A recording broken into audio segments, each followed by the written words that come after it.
So good morning and welcome back to Classical Mechanics 1 at CMI.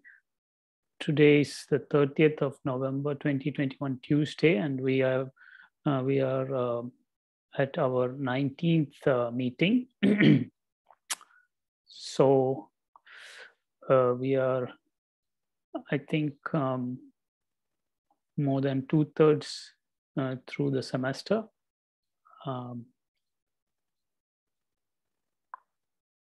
Yeah, so any questions before we continue with our discussion of the pendulum?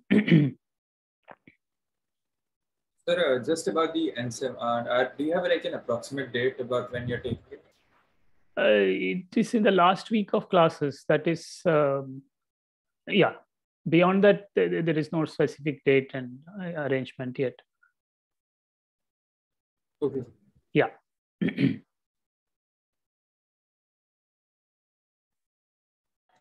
While writing phase, if a given wave is or the oscillation is given in the form of sine or cosine, then the phase would be the argument for sine or cosine. Yes. Yes. True. Yeah, so they differ by pi by 2. So which one should be the answer? Like if it is given by sine, we can write the phases in terms of sine, the argument of sine. Yeah, so there is a choice involved there, and so that's a convention, and it really depends on the authors and the people who are doing it. So in a particular problem, if you have chosen to write it as real part or something, then that fixes it. Otherwise, yeah, it depends on your convention. Okay, sir. So both are acceptable. Yeah, both are acceptable. Yes.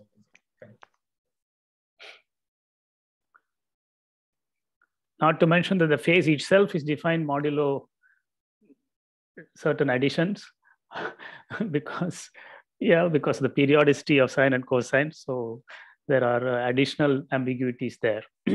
Oh, no, we may consider only the principal. Sure. Yeah. So, yeah.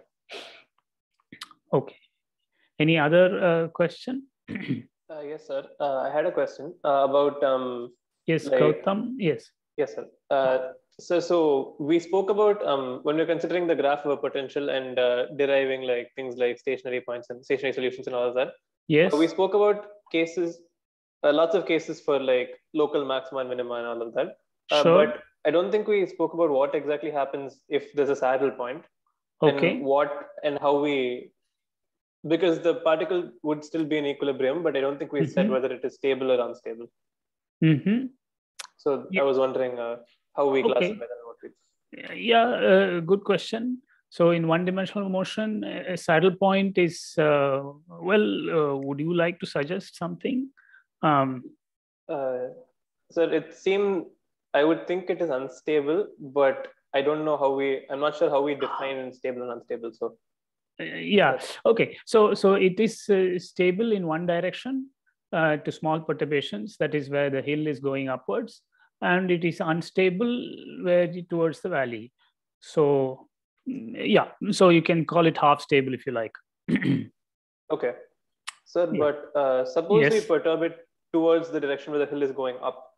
Initially, the force will be restoring, so it will go back to the saddle point. But wouldn't it overshoot? Yeah, you are right. So this system is unstable. Yes, you are right. I mean, having one unstable direction, the particle can get once. I mean, for a short time it will come back. Then after that, it will overshoot. So you're quite right. So this saddle point is unstable in that sense. Okay, sir. Yeah.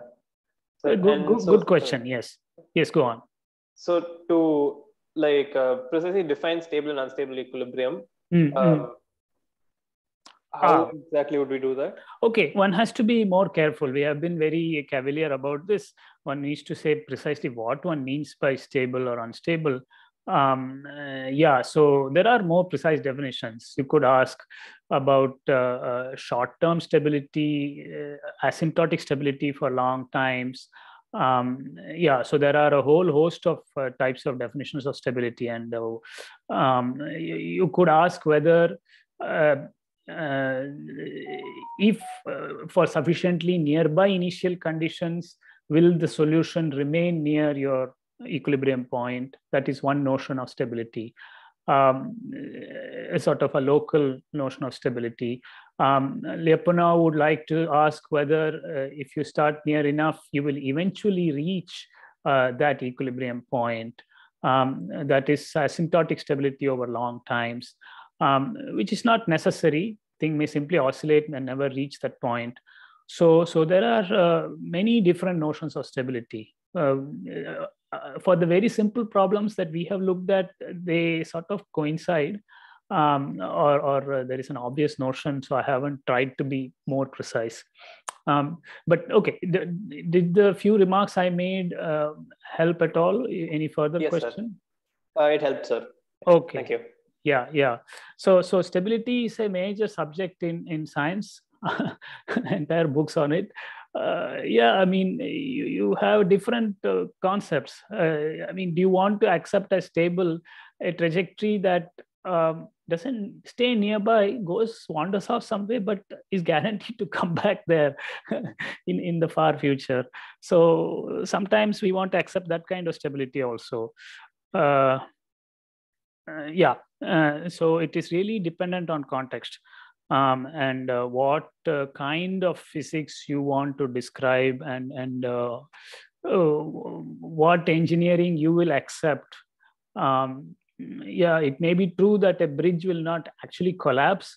It will just oscillate in a violent manner and then come back.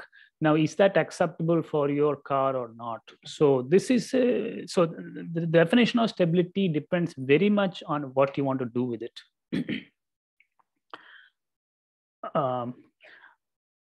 Okay, and I think it is worth thinking about through examples, through a variety of examples, one gets a much deeper understanding. Okay, any other question?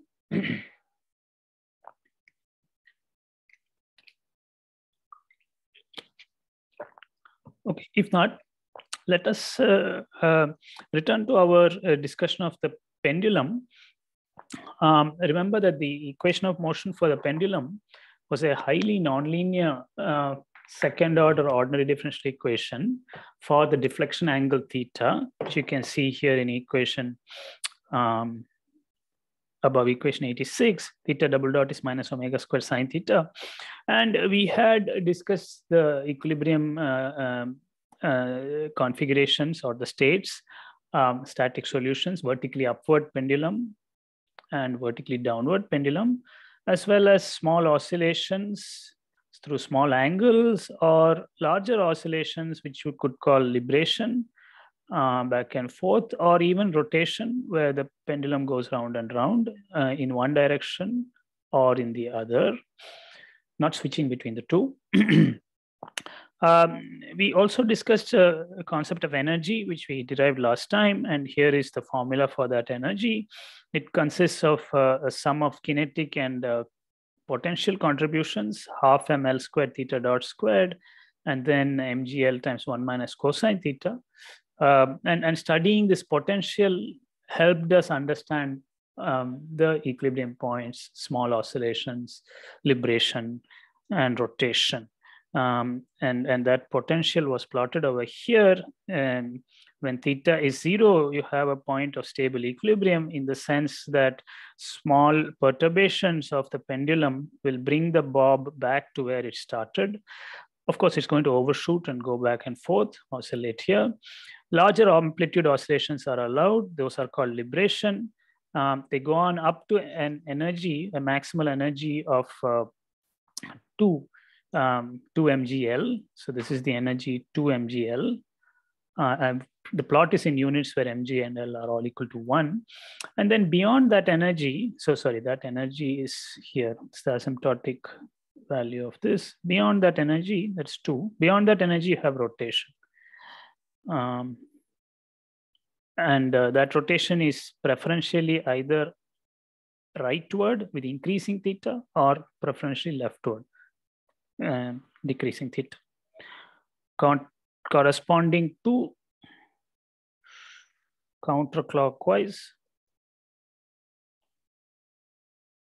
motion and clockwise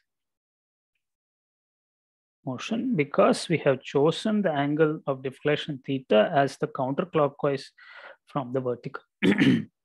Deflection from the vertical. Okay, so the last couple of remarks I want to make.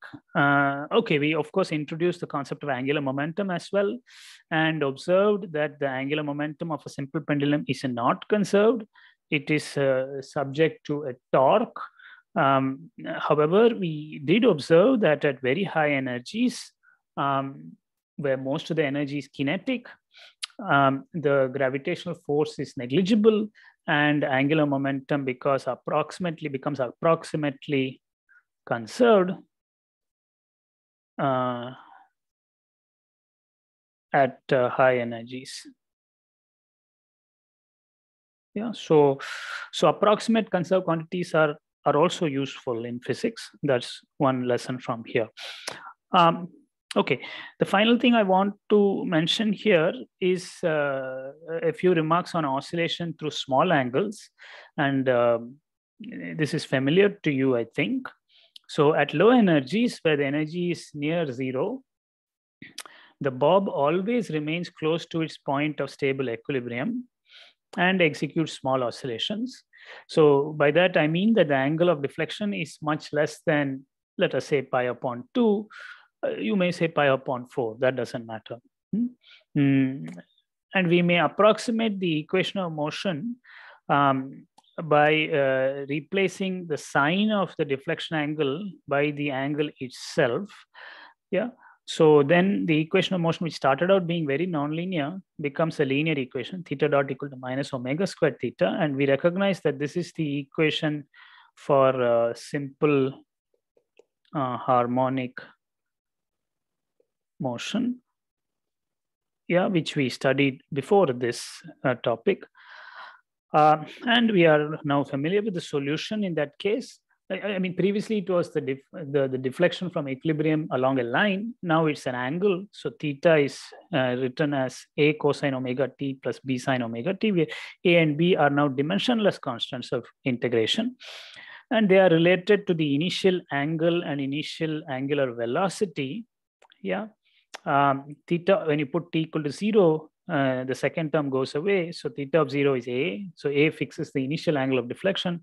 And when you compute theta dot of 0, you get B omega. So A and B control the initial location, initial angle, and initial angular velocity. Speaking of initial phases, we can write A as some theta max sine phi and B as theta max cosine phi. And then using the sine A cosine B plus sine B cosine A type formula, we can write this theta of t as theta max sine omega t plus phi. Okay, so already you see that in my previous discussion, I wrote it as cosine of omega t plus phi. Now I'm writing as sine omega t plus phi. There is no common convention for this. You do what you find convenient in that context. So in this context, phi would be called the initial phase. And theta max would be called the amplitude. Yeah, the maximum amplitude of the oscillation. So it is clear that the deflection angle is a sinusoidally varying function of time. And the maximum angle of deflection, which we, of course, identified as the amplitude, is theta max. Now, for the small angle approximation to hold, theta max must be small compared to, say, pi upon 2. And how small depends on the accuracy desired. Now, in the small angle approximation, the time period of oscillations is easily computed because it is controlled by this coefficient here. Yeah, so the time period is given by 2 pi upon omega, or when you put in omega as square root of g upon L, you get 2 pi root of L upon G. This is where it is nice, very simple. The time period is not just independent of the Bob's mass. Yeah, M doesn't appear here. It is also independent of the energy or the amplitude theta max. Okay, so this is very special to small oscillations. The independence on the Bob's mass is true even for large oscillations. But in the small oscillation approximation, you get an additional feature where the time period becomes independent of the amplitude or energy. Yeah, so there is a name for that. We say that a pendulum executing small oscillations is isochronous. Isochronous means same time period independent of amplitude. And this was discovered experimentally at least as far back as Galileo. And this is the feature that allowed pendulums to be used as the most accurate clocks or chronometers from the mid 1600s, starting with Christian Huygens, Dutch physicist, to the early 20th century. So the best pendulum clocks had an accuracy of about a second per day. That is, if you think about it, really, really good. Yeah. But yes. Here a second per day meaning time changes by a second per day? The time, okay. This is an interesting question, not any simple answer to this. But okay, suppose you had some much more accurate way of measuring the duration of a day, then over a day, a pendulum would count the time as a day plus or minus 1 second. That's what we mean. Yeah. So a pendulum clock would either lose time or gain time, yeah, compared to a more accurate clock.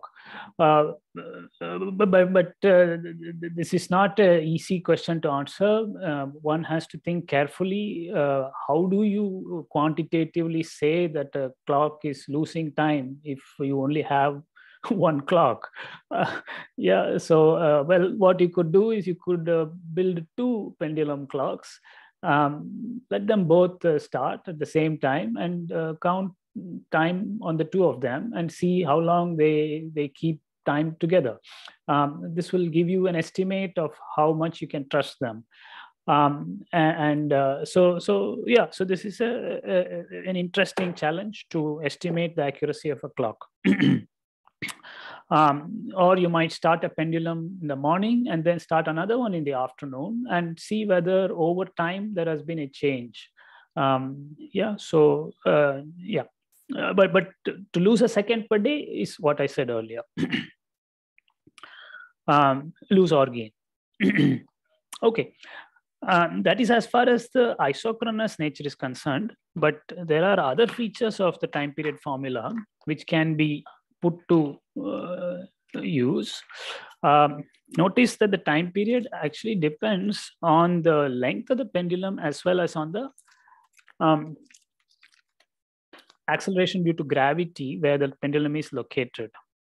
Yeah, and this second feature allowed pendulums to be used as so-called gravimeters to measure the variation of the acceleration due to gravity over the surface of the Earth. Okay, so indeed what was found was that pendulums of the same length, yeah, so you fix the length, they tend to lose time. When we say lose time, it means that the pendulum clock runs slow. They run slow. Let me clarify what that means in a moment. Run slow near the equator and gain time that is run fast at high latitude. So this was the experimental observation. And it was inferred from this that, I mean, if they are going to run slow near the equator, it means that the time period has become larger. Yeah, near the equator. The time period has become larger. One infers that the acceleration due to gravity g must have become smaller because of this formula. Yeah, t has become larger and therefore g must have become smaller. So it was inferred that the acceleration to gravity is smaller near the equator and grows with latitude. Yeah, and this is eventually explained by the fact that the Earth is not spherical. I mean, not perfectly spherical. It is kind of bulging out near the equator and flattened at the poles. This is called an oblate spheroid. Yeah, so the rough picture is an exaggerated picture is something like this. Yeah, so it is bulging out at the equator, and it has been squished at the poles. And that was the explanation for this variation in the acceleration due to gravity as determined using the pendulum of fixed length. Yeah, so that's a very interesting piece of history. Pendulums have played a tremendously important role in the history of science and timekeeping. And I invite you to look it up. It was also empirically found that even if the oscillations are not small, the motion is still periodic. Yeah, I mean, that should be clear from the picture of the potential. No matter how high the energy may be, I mean, less than 2 mgl, you still have 2 turning points and periodic motion back and forth. Okay, but even without that, it was discovered experimentally that the time period is amplitude dependent, but it is still periodic motion. The period grows with amplitude. Yeah, and that can be calculated, how the time period grows with amplitude. It is not that easy because you are faced with having to solve or understand this nonlinear equation of motion, theta double r equal to minus omega squared sine theta. Yeah. Now, unfortunately, this equation cannot be solved in general using elementary functions like polynomials or trigonometric functions of time or exponential functions of time. Okay, these are the ones we have met so far. Unfortunately, it cannot be solved using such functions. You have to resort to other methods. You could look for some kind of power series solution, etc. It turns out there are more sophisticated functions in terms of which one can solve the equations. Or to say it differently, the solution of this equation defines a new class of functions called elliptic functions. So you will meet them elsewhere, I'm sure. But this was one of the first places elliptic functions made their appearance. I don't intend to go into that aspect here, but leave it, just like to mention that large amplitude oscillations of the pendulum can be exactly understood using what are called elliptic functions. These are very interesting class of functions in mathematics as well as physics. But we will not look at them in this course. Any question about things we have spoken about just now?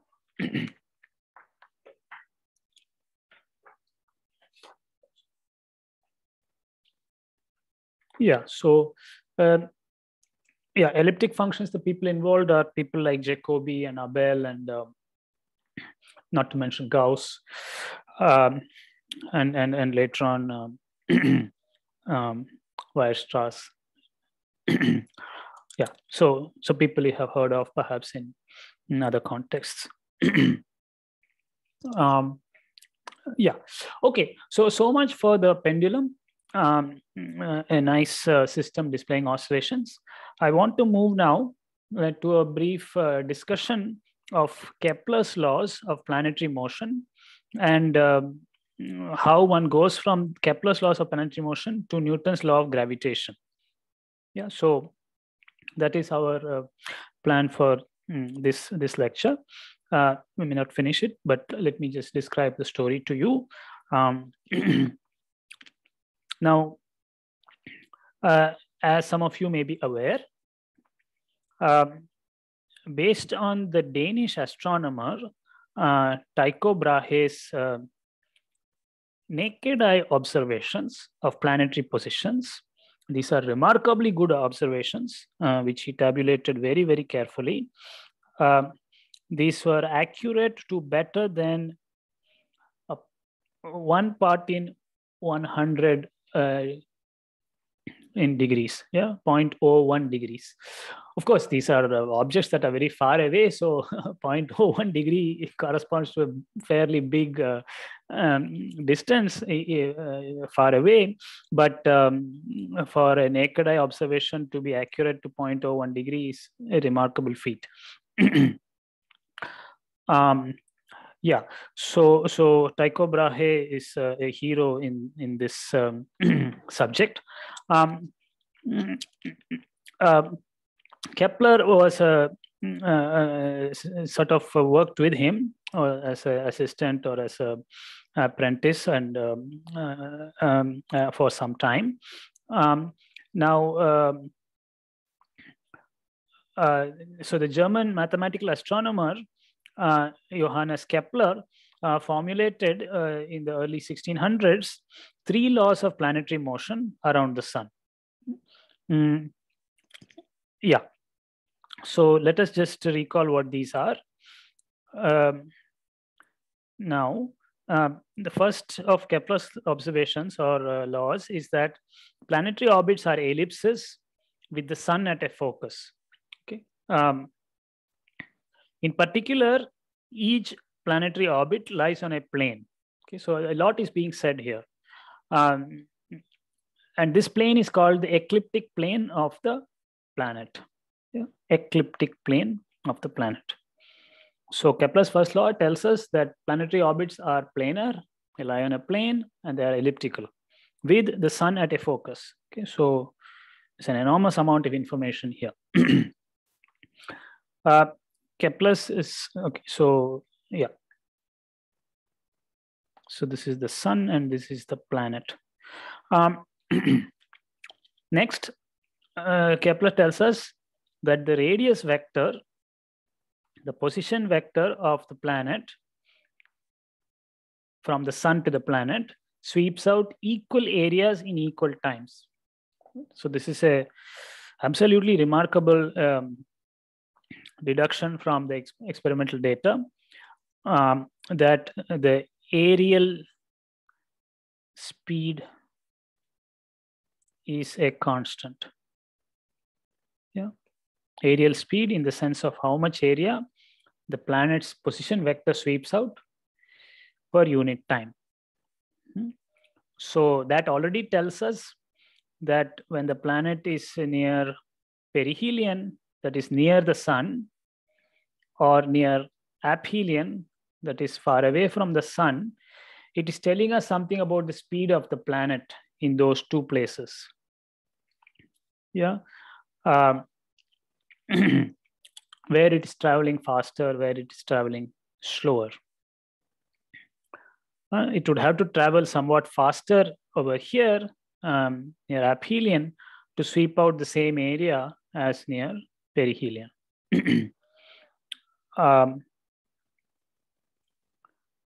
Okay, now let me go to the third of Kepler's laws. And this is again a very quantitative law, which says that the square of the period of revolution, by the period of revolution, I mean the time taken to go all the way around. Yeah, I'm sorry, this is not perihelion. Perihelion is located here. Yeah, I'm sorry, I just marked some location, but this is perihelion, that's aphelion. If you have not heard those terms before, let me draw it again. This is the sun at a focus. This point of closest approach is called perihelion, and the point where it's farthest away is called aphelion. Okay, so this is all with respect to when motion around the sun. Tell me, what is the corresponding concept for the moon around the earth? Apogee and perigee. Correct. Apogee and perigee. Yeah, very good. And that was Rohmith. Yeah. So here we are. It says that the square of the period of revolution is proportional to the cube of the semi-major axis. So, okay, so you have two axes here. This is called the semi-major axis. Yeah, so let me draw it once again. If this is the center of the ellipse, this one is called the semi-major or this is the length of the semi-major axis, and this is the length of the semi-minor axis, right? So the square of the period is proportional to the cube of the semi-major axis, or we could say t squared is proportional to r cubed. Yeah, and with another remarkable observation that the proportionality constant is approximately the same for all planets.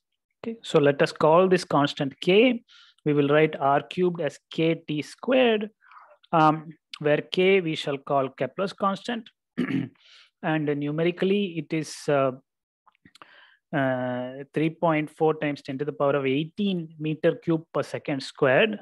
The dimensions come because you have r cubed and t squared here. You can also write it in astronomically relevant units. An astronomical unit is roughly the mean Sun-Earth distance, about 150 million kilometers. And I have written it per day squared here. So it is 7.5 times 10 to the minus 6 AU cube per day squared. So yeah, so these are the three laws of Kepler. This is a summary of enormous amount of observational data over many centuries, of course, culminating in the work of Tycho Brahe. Yeah. Do you know in which town the observatory where Tycho Brahe did his work is located?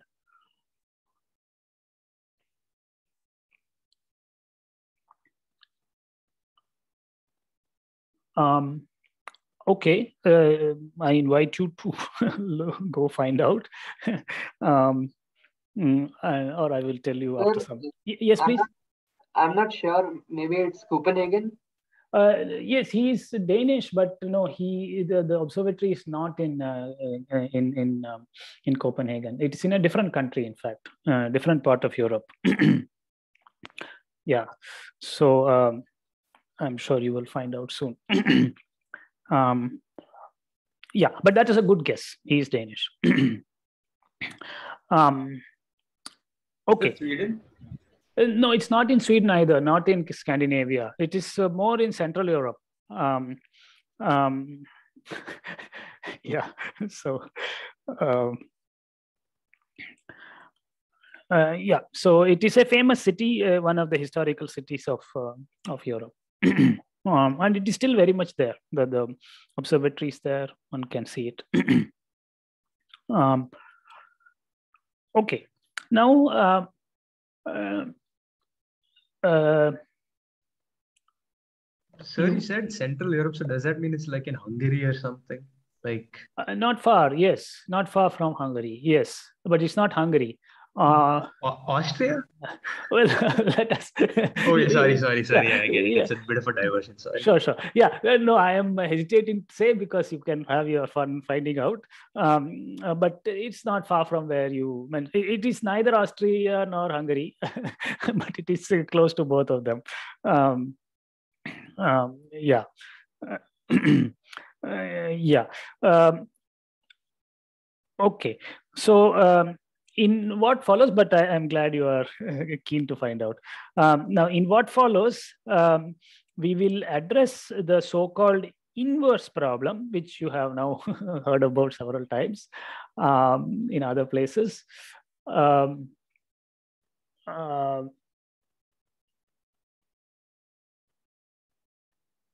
Okay.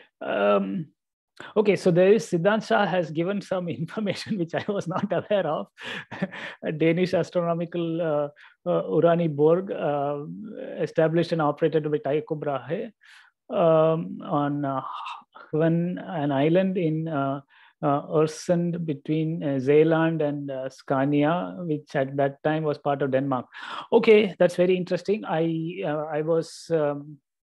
Okay, I believe then there is another observatory where this work that Kepler and Tycho Brahe are are located. So there's probably more than one. I mean, he's Danish, so presumably he began there. But the observatory I'm thinking of is, somebody else is on the right track. Ram Madhav says, sir, he died in Prague. You're quite right. The observatory is in Prague. In the Czech Republic, and that is where the reams of papers and documents where he had made notes of all these things were kept, and Kepler went and worked there as well. So it's in Prague, the Czech Republic, Central Europe. But you are right. Tycho Brahe probably had an earlier observatory in Zeeland.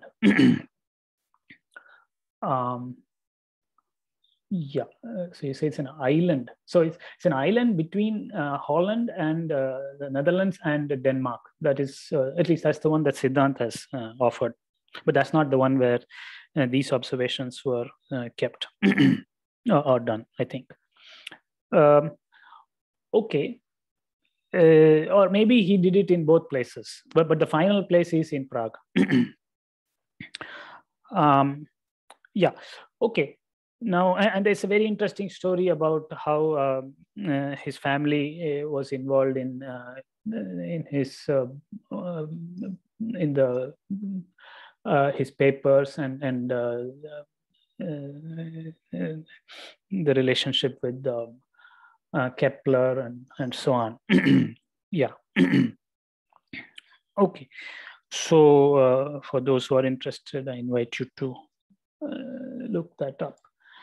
Okay, so we have now just stated Kepler's laws. In other words, Kepler's law tells us some information about certain periodic trajectories of a mechanical system. Okay, so that is what they tell us in brief. Now, the job that Newton wished to do, Newton and his contemporaries, including Robert Hooke and others, was to address the inverse problem of deducing Newton's universal inverse square law of force for gravitational force from Kepler's laws. Okay, so we want to deduce Newton's law of gravitation from Kepler's laws with the help of Newton's second law. Okay, so this is called the inverse problem. So recall, inverse problem, it is to find the force or potential from information on trajectories. So this is called the inverse problem. We also have the direct problem. Please remind me what the direct problem is. Finding the trajectory. Sorry, Anand Balibada is speaking. Finding trajectory from what? The potential and force and ambition. Given the force, find the trajectory. Given the force and using Newton's equation of motion. Yes. So this is called the direct problem, and this is called the inverse. Both are interesting. We are now going to address the inverse problem in brief, because we have a limited amount of time in this course. Now, this inverse problem is extremely difficult. Now, the general problem of deducing a three-dimensional potential, well, okay, I already talked in terms of a potential. That might surprise you, but the thing is that dissipative effects in planetary motion are very, very small. The planetary orbits have remained essentially without much change for thousands of years, in fact, much longer than that. So any frictional effects are very, very small, and therefore the forces in operation can safely be assumed to be conservative and perhaps arising from a potential. Now, we are not going to assume all that. We're simply going to find a force. But because planetary orbits have remained so unchanged over a very long period of time, it is reasonable to expect frictional forces to be small. Yeah. I mean, there is friction. I mean, a planet does encounter collisions with the little asteroids or comets and such things, not to mention other forces in operation. Yeah. But those effects are very small compared to the force due to the Earth-planet gravitational interaction. Yeah. So the general problem of deducing a three-dimensional force from between the sun and the planet is quite difficult, but we will nevertheless find a solution to this inverse problem by making some clever simplifying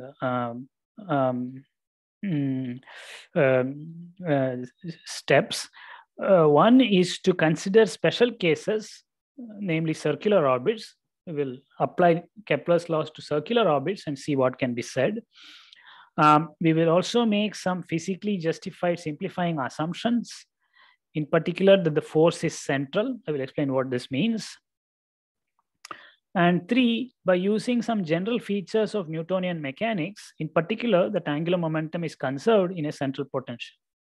Okay, so in a central force problem, which we have already observed in a few classes ago. Yeah, so making some simplifying assumptions, it is actually possible to find a solution to this inverse problem. Okay, so let us briefly describe that. Any questions so far? Constant, the angular momentum is constant. The angular momentum is taken with respect to the center, right? Where the force is, the force center. Yes, yeah, you correct. Yeah, I mean, we haven't yet specified, but yeah, we could take it relative to the position of the sun. You could take it relative to the center of mass of the system. There are options here, depending on what you want to do. Yeah, in this case, the center of mass of the system, planet sun system, and the center of the sun are very near each other. The center of mass of the system lies inside the sun, in fact. So the two don't differ very much. Yeah, right. You do need an origin. Any other question? That was Bijayan, right? Yes. Any other question? Okay. So, so again, I am not going to address the direct problem here, which is to find the orbits given the potential or the force. Yeah, we are going to do only the inverse problem briefly here, given the time available to us, because I do want to discuss certain other topics also in this course. Okay, so now I want to introduce what we call the ecliptic plane and a suitable system of coordinates, polar coordinates, and then apply and see what conservation of angular momentum, how it arises and what it does for us. Okay. So to begin with, we set up a coordinate system. Yeah. So in view of Kepler's first law, which says that the orbit of a planet is an ellipse with the sun at a focus, it makes eminent sense to choose the ecliptic plane, that is the plane of the orbit, as the XY plane. Okay, so we will choose that plane as the XY plane, and that is shown in this figure here. So this is the planet. It is moving this way. This is its instantaneous velocity at that point. The shaded plane is the ecliptic plane. The planet goes around this way. The sun is located at a focus. So I've just drawn an ellipse over here. This is the radius vector. This is the radius vector of the planet. And we have chosen y-axis, the y-axis as pointing towards aphelion. Yes, please, Romit. Yes. I'm not sure why it's called an ecliptic plane instead of an elliptic plane. Okay, so this is a good question. Why not call it elliptic plane? No, this is a word going back to astronomical jargon. No, this is not, the word is not coming from ellipse, though they may have common origins. It is really a different word, ecliptic. I perhaps at some point knew the etymology better. I am afraid I have forgotten the origins of the word ecliptic. But it is the plane in which the orbit is located is called the ecliptic plane. This is not a spelling mistake. It is not elliptic plane. and by the way, the trajectories need not be ellipses. They can also be hyperbolae and circles and even straight lines. Yeah. So it is not so much coming from it's not restricted to that ellipse alone. But your query is a very good one. Why not just call it the elliptic plane? Perhaps that would have saved us some tongue twisters. But yeah, I am ashamed to say I have now forgotten the origin of the term ecliptic. That is worth recalling. Okay.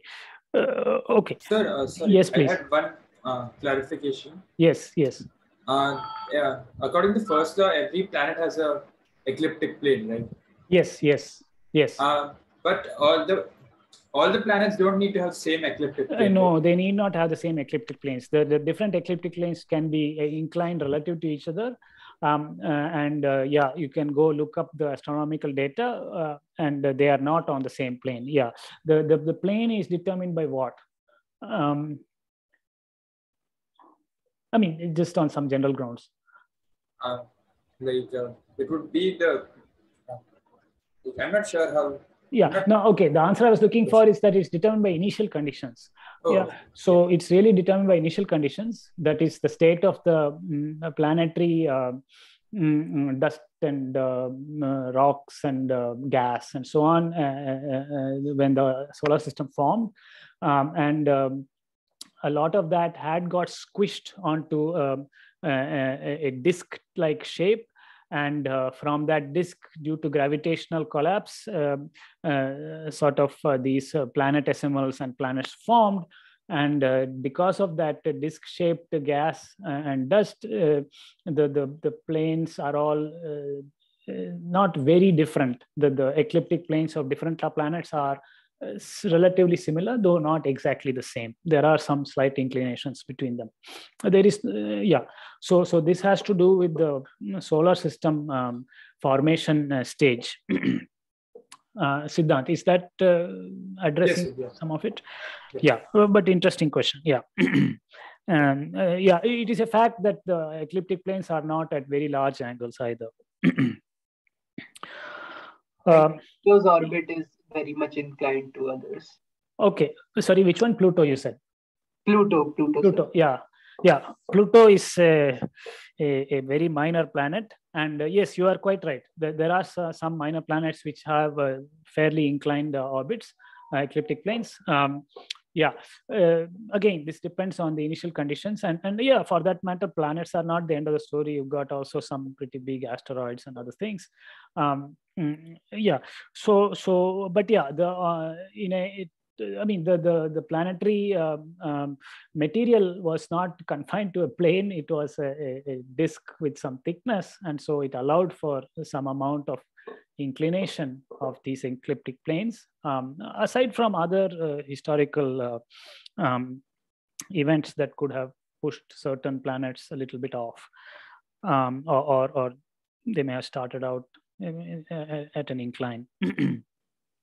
But yeah, thanks for pointing out that Pluto's orbit is somewhat more inclined relative to the others. Okay, now coming back to this picture, we have set up a coordinate system where the z-axis points out of this plane in such a way that XYZ becomes a right-handed system. And the z direction will be helpful to discuss angular momentum. Yeah, you may wonder, why do you want z if the motion is on a plane? Yeah, now we shall use spherical polar coordinates, namely r theta phi. I know that some of you, some of you had some difficulty with spherical polar coordinates. This is yet another opportunity to see them in use and perhaps get more comfortable with them. So we are going to choose the ecliptic plane as the XY plane. I'm sorry, we are going to choose X and Y to lie on the ecliptic plane of the planet. Okay, the planet chooses its plane. You choose your coordinate system based on that.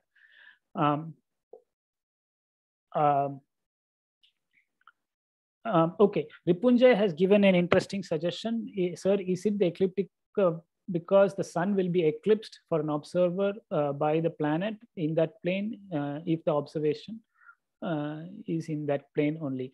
This is a good suggestion. I'm sorry, I'm not able to say definitively if this was the reason, but I would not be surprised if it has to do with this. Yeah, that it has to do with eclipses rather than ellipses. And that's a very nice suggestion from Ripunjay. I'm sorry, I do not know the precise origin of the word ecliptic plane, though I hope to learn that soon enough, perhaps from all of you. Okay. Now, coming back to our coordinate system, we are deciding to, so remember spherical polar coordinates were set up in this way.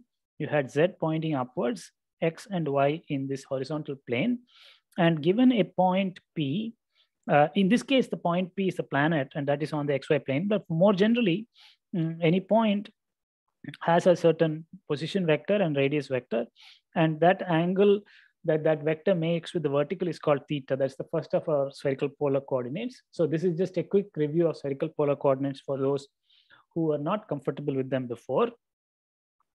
And now you can project this vector onto the XY plane, yeah, and get its projection here. Yeah, so this vector has some length r, that is the second of our spherical polar coordinates. Now the projection of this radius vector r onto the XY plane is a line segment of this sort. And please tell me, what is the length of this line segment? R sin theta. Very good. Siddhant mentions that it's r sine theta. That is indeed true. What is the z coordinate of r? You know what? Yeah, z is r cosine. Theta. Very good. R cosine theta. Very good. Yeah. So that is z, because that is the projection of this vector onto the z-axis. So that angle is theta. So it has to be r cosine theta. Now this vector, this has the length r sine theta, and that vector would make some angle with the x-axis, which we define as phi or phi. Okay. So r, theta, and phi are our three spherical polar coordinates. Theta is measured from the vertical, so this way. Phi is measured from the x-axis, so the arrow goes that way. So that is also indicated in this ecliptic plane picture. So the ecliptic plane has theta equal to what in spherical polar coordinates? Pi by 2. Very good. Yes, pi upon 2, because it's the xy plane. So theta equal to pi by 2 will get you to the xy plane. Yeah. Okay. So we are mostly going to be focused on the xy plane. So theta equal to pi upon 2 is the thing. Now let me just complete this specification of spherical polar coordinates. And that is just to mention that x is going to be given by the projection of this vector onto the x-axis. So that length is going to be r sine theta cosine phi. Yeah, because this angle is phi. So this length times the cosine of this angle will give you this component. And similarly, y, which is the similar projection onto that, yeah, is given by r sine theta sine phi. Okay, so since there had been some questions about spherical polar coordinates, I have gone over it once more a bit now, not the whole story, but please stop me now if there is any question about spherical polar coordinates that you would like answered here. How we have set this up.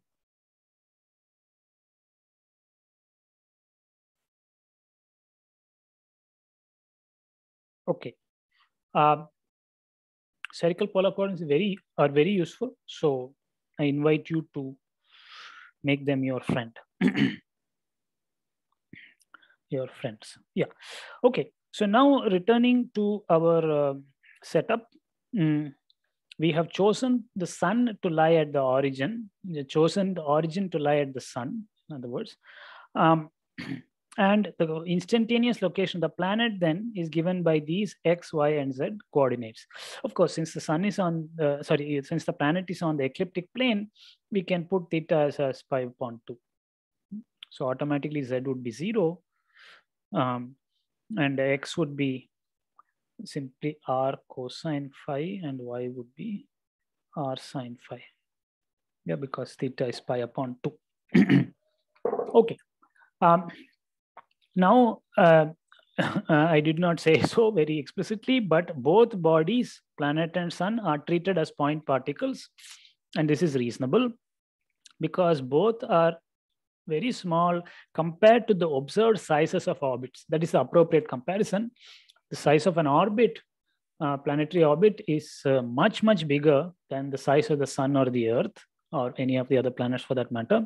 Indeed, just to get an idea of the sizes, the sun's radius is 7 times 10 to the power of 8 meters, while the mean sun-Earth distance, namely an astronomical unit, is 10 to the power of 11 meters. Okay, so this is nearly 3 orders of magnitude larger. So the sun is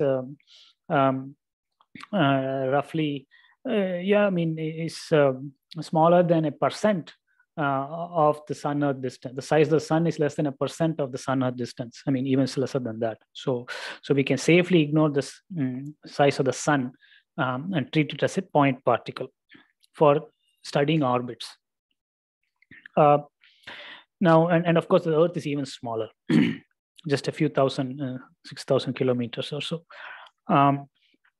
Now, since the planet moves on the XY plane, theta is pi upon 2.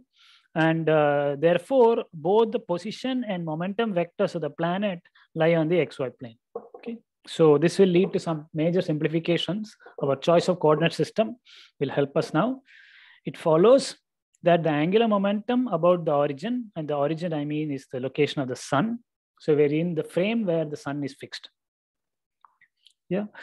L is equal to R cross P. R and P are both in the XY plane, and therefore their cross product must point along Z or minus Z.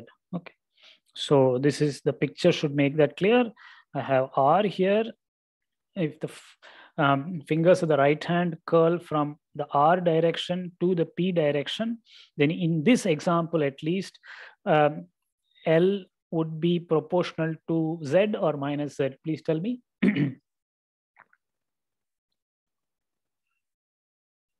So Z. Yeah, my question was, given the specific picture I have drawn here, namely where R points this way and P points this way, the instantaneous momentum of the planet, instantaneous radius vector of the planet, does the angular momentum point towards Z or minus Z? That was the question. So in this question, it is Z. Correct. Yeah, it's proportional to Z. For counterclockwise motion of the planet, it points along Z. Okay. For counterclockwise motion in this picture. Okay. Again, whether the planet goes clockwise or counterclockwise is determined by initial conditions. I mean, planets are not seen to reverse their direction of motion. They seem to retain that. But which way they go depends on the historical details about how things were in the early epoch. Okay. So it follows that the angular momentum about the origin points either along Z or minus Z. All right. Now, since planets are observed to go around the sun without switching direction, the direction of angular momentum cannot change. Okay. I mean, empirically, from what we see, the direction of angular momentum cannot change. It must point along Z or minus Z at all times. Okay. So that is our first deduction. Okay. Now we want to go to the magnitude of angular momentum. We have commented about its direction. Let us now comment about its magnitude. That's something very interesting. let us denote the magnitude of angular momentum by small l. I mean, it is basically the square root of L dot L.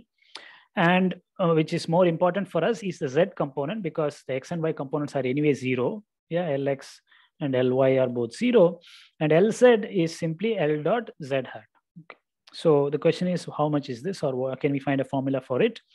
And in fact, you did so some time ago. In spherical polar coordinates, the angular momentum can be expressed as, well, for the configuration I'm talking about. I think this you did this in the I think in the second question of problem set 3. You had fun calculating Lz, the Z component, and you found the formula mr squared sine squared theta phi dot times Z hat. Okay, so this, let me rewrite it here: mr squared sine squared theta d phi dt Z hat. Okay, that's a phi dot. You had derived this formula, so we are going to use it. And since theta is equal to pi upon 2, it simply becomes mr squared phi dot times Z hat. Okay. Okay, this is easy enough. Any questions so far?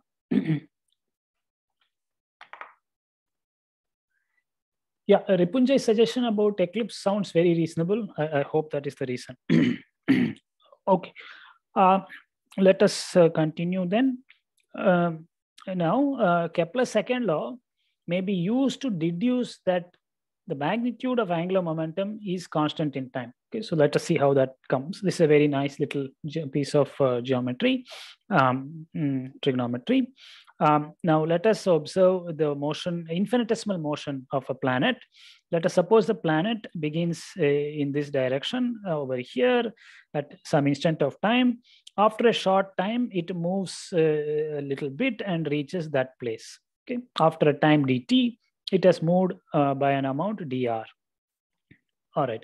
Now, I mean, I did not mean to make this look like a right angle. That is not the intention here. It just moves somewhere.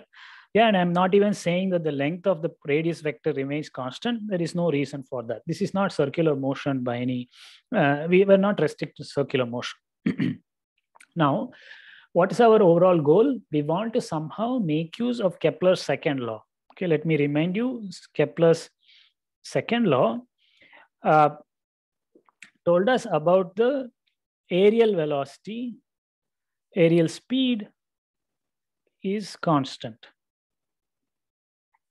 Yeah, so let us compute the area swept out by the planet in a short time interval. So I'll call that DAR, AR for area, DAR for the infinitesimal area swept out by the line joining the sun to the planet in a small time dt. Okay, during the time, the planet's angular position changes d phi. Okay, phi was the azimuthal angle on the XY ecliptic plane. Yeah, so we just need to compute this area swept out. That area is this area of this, roughly the area of this big triangle. Now, to a reasonable approximation, we are going to compute only the area of the white part and ignore the shaded part. Okay, I'll explain why. Now, the area of the white part of this triangle is easy enough to compute. It is given by R. I mean, this white part is the part where both radius vectors are of the same length, the initial length R of t. Okay.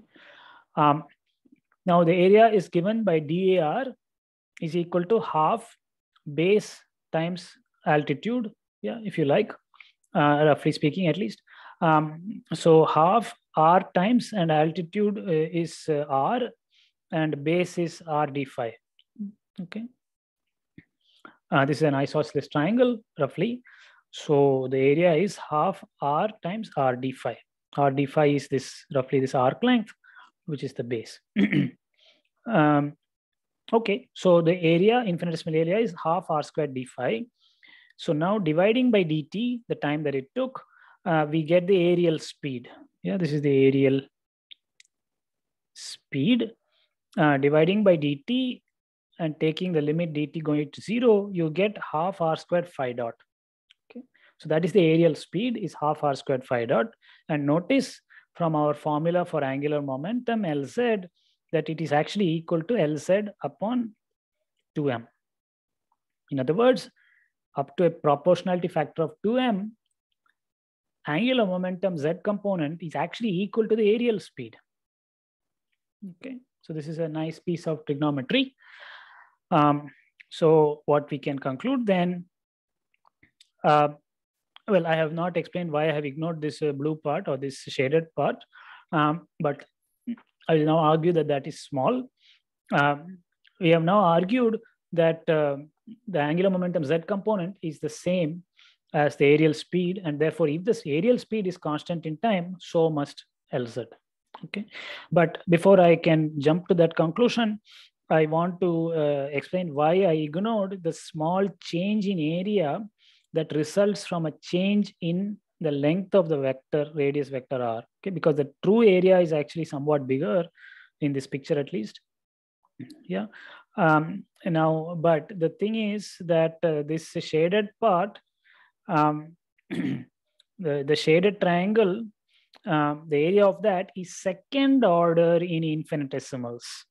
Okay, because that area of this triangle will be proportional to the product of this length and that length. Okay, these two lengths, roughly speaking, and each of them is infinitesimal. This is proportional to d phi, that is proportional to dr. Yeah. By contrast, the area of this isosceles triangle was only infinitesimal, not second order in infinitesimal, because this length was d phi and that length was r. Yeah, r d phi times r. So it was first order in infinitesimals, whereas this small triangle, corner triangle, has an area which is second order in infinitesimals. So when we divide by dt and let all these infinitesimals go to 0, this term will vanish. Okay, so we are interested in the limit of small dt. In that limit, this area vanishes. So area vanishes as dt goes to 0. Not area. I mean, the area always vanishes. The aerial speed, its contribution to the aerial speed vanishes. Let me say it correctly. Contribution of this to aerial speed vanishes as dt d phi go to 0. All right. Okay, so is that argument all right? This argument involving infinitesimals?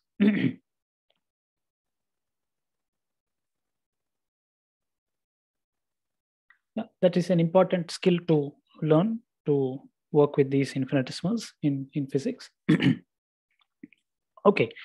All right. So we have come to a very important conclusion that from Kepler's second law, we have deduced that the angular momentum of a planet is constant in time. Okay. Now, Newton's challenge then was to find a force for which the angular momentum is constant in time. Yeah, for the dynamics in a certain force field where the angular momentum is constant in time. Okay, now that we are already equipped to address that question, now a force field f of r, where r is the radius vector from the sun to the planet, is called central if the force points radially, I mean either inward or outward, everywhere. Okay, and furthermore has a magnitude that depends only on the radial distance from the origin, which is the location of the sun. Okay, so such a force field, so I mean generally a force field will depend on r, theta and phi. Yeah, but suppose it is a function only of r, the radial distance, then we will call such a force field and moreover it is some f of r times r hat. Okay, that it is pointing radially and depends only on the radial distance. Such a force field is called a central force field. Is this definition clear? What we mean by a central force field? It is also called spherically symmetric because the central force field doesn't depend on angular location at all. It only depends on distance from the origin. Always points radially, either inward or outward. Okay. Okay, so that is as far as a central force field is concerned. Now, Sir, yes, please. So the force field, does it have to be continuous? Does it have to be continuous? Is that what you asked? Yes. Yeah. Okay. No, I mean, depends what you want to do. The force we do, most of the forces we encounter in nature are continuous. I mean, in particular, even the force of the gravitational force is a continuous function of distance, of location. It can have different definitions, like the potential for a sphere, like from the center to infinity, like it goes a straight line and then it has a curve, right? Okay. Wait. You are talking about something slightly different. Okay. You are talking about a solid sphere, right? You're thinking of some kind of solid mass distribution and are asking about the gravitational potential inside and outside, that kind of question, right? I'm just using it as an example. Yeah. Okay. Yes, you are right. Okay, you are right. Let us, okay. You are right. There are distributions of mass or charge which would lead to somewhat discontinuous distributions of forces or even the potential. This does happen, but I would like to suggest that the distribution that you contemplate may itself be somewhat discontinuous and causing these kind of problems. Yeah. First of all, in our example, the sun is a point mass. Yeah. So there is no inside and outside. Everything is outside. Now, the kind of mass distribution you are imagining is one where there is mass in some spherical region, which is maybe a constant density, perhaps even, and then suddenly falls to zero outside. Now, that is a very, very unusual distribution. It doesn't arise in nature so easily. Yeah, you have to make such a thing by machining your iron balls in a certain way and so on. Yeah, but I mean, the sun has got not a definite radius. There's got a lot of dust and gas and so on. So it falls off. The density is not non-zero and then suddenly going to zero. Yeah, it falls off much more smoothly, and the corresponding forces will again be pretty smooth and in particular continuous. But you are right. There are idealized distributions of charge or mass which you can construct, for which the forces may be discontinuous or the potential may be discontinuous. You are right. I mean, the force is unlikely to be discontinuous. The potential may be discontinuous. But there may be cusp in the force. The derivative may be discontinuous. That kind of thing does happen. Is that the kind of thing you had in mind, Siddhant? Yes, sir. Okay. So I hope I have addressed how such a thing happens. Yes. Yeah. Okay, very good. But coming back to our situation, we are treating the sun not as a solid mass with some constant density, but just as a point mass for our simplification. Our simplified treatment of planetary orbits. I mean, if you want to study solar physics, then yes, you need to treat the interior of the sun more carefully. Yeah, that is a very interesting subject in its own right. Okay. Now, as we have studied earlier, it is an independent mathematical fact of Newtonian dynamics, following from Newton's second law, that the angular momentum is conserved in a central force field. We had already observed this. If the force is radial, then R cross F would be 0, and therefore the torque would be 0, and therefore dl dt would also be 0. Yeah, L dot would be 0. So angular momentum is conserved. Okay. So the combining these two observations: one, that angular momentum of a planet is conserved, and two, that in a central force field angular momentum is conserved. Combining these two features, we are led to the suggestion that the gravitational force is perhaps a central force. Okay, that is the simplest possibility. And so we shall assume, following Newton and his contemporaries, that the gravitational force field F is some function of R times R hat. Okay, so some unknown function of R. All right. So we have used used two important things already. One was Kepler's first law, and now we are using Kepler's second law. So Kepler's first law was used to reduce to planar motion, XY plane, and Kepler's second law allowed us to conclude that Lz is conserved. And using these two and this fact about angular momentum conservation in a central potential, central force field, we have proposed now that the gravitational force of the sun on the Earth or our planet is given in this manner. Okay? Now, the next step is to make use of Kepler's third law, which we have not done, to determine f of r. Yeah. So the aim is to find f of r using Kepler's third law. All right. So that is okay. We are now out of time, so that will be the agenda for Thursday's, the beginning of Thursday's lecture. Any question so far?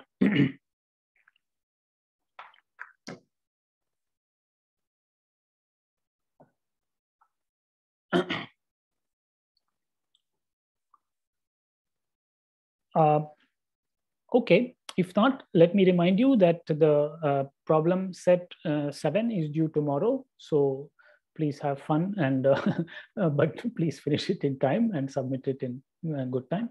Any questions about problems from that assignment, or any other question right now? Sir, with regard to plotting the potential, can we do it in LaTeX with the TIX package, or do we need to plot it by hand and then take a picture of that? Hand and picture will be sufficient. But you're welcome to use any software package you wish, TIX included.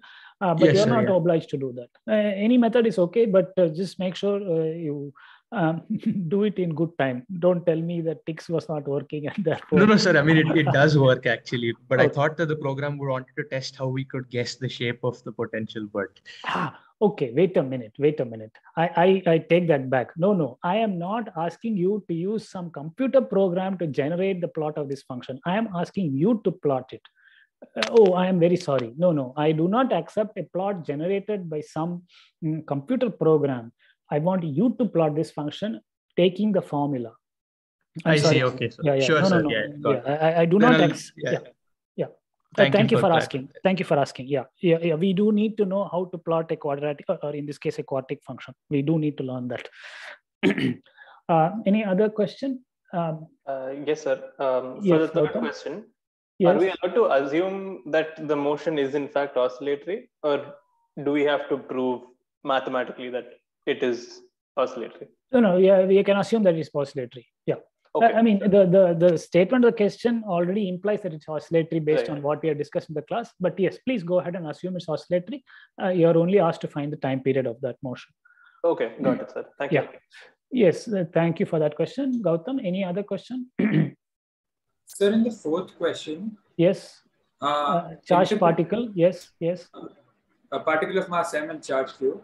Yes. Interpret in qualitative physical terms that the equation that r minus t satisfies. Yes. Like, I'm not sure of what we're supposed to write. I'm not asking for the answer. Could you give us an example or something? Okay. I mean, suppose you have not this problem, but some other problem where I write an equation of motion, mx double dot is equal to minus kx. Then I will say in qualitative physical terms, the quantity x of t is the position of a particle subject to a linear restoring force pointing such and such way.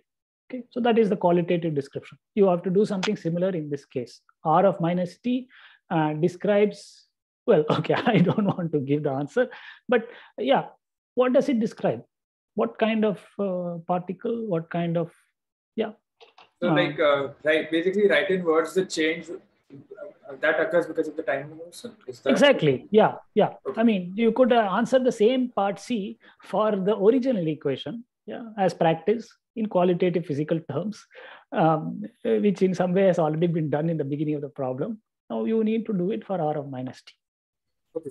Yeah. Okay. Yes, I think others also had that question, but anyway, that's as much as I want to say without giving away the answer. But there is something interesting there. I encourage you to think about it. but don't lose sleep over it. Yeah, just work out the science carefully and try to understand. Any other question? Okay, so thank you very much for your attention, and have a good afternoon and lunch. We shall reconvene on Thursday. Thank you, sir. Thank you, sir. Thank you. Thank you, sir. Yes. Thank you, sir. Thank you, sir. Yes, thank you.